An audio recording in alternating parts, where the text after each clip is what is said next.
All right, let's get ready to read Chapter 4 of Desmond Cole, Ghost Patrol, The Haunted House Next Door.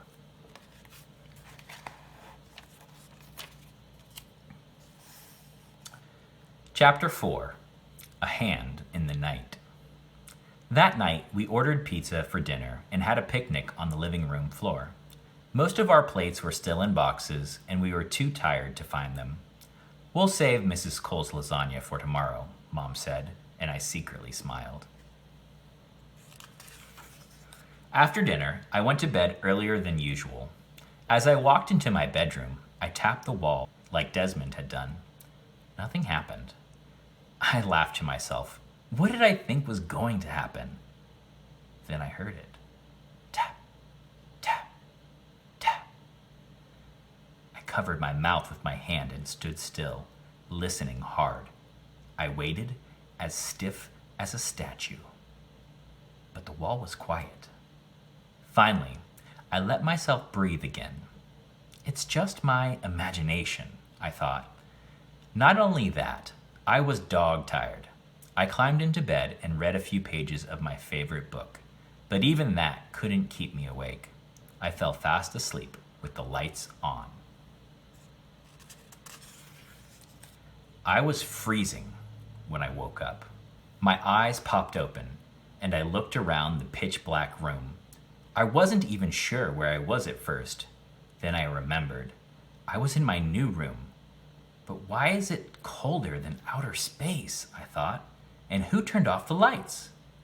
I blew out a huge breath of air, just like Desmond had done. In the darkness, my breath became a fuzzy white cloud that floated around my room. That's not right.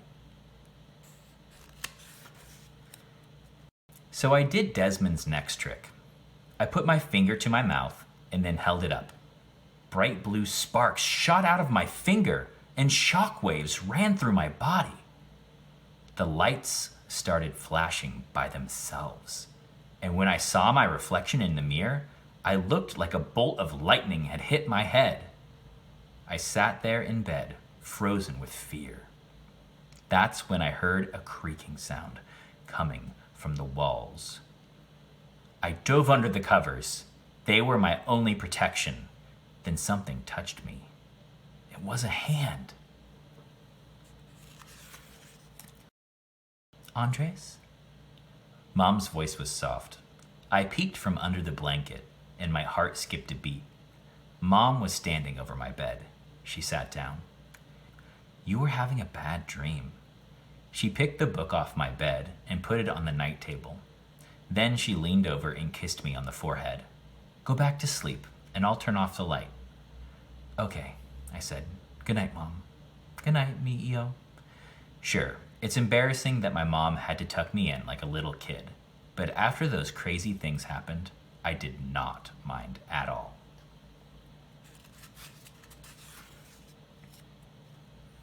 Tune in for Chapter 5.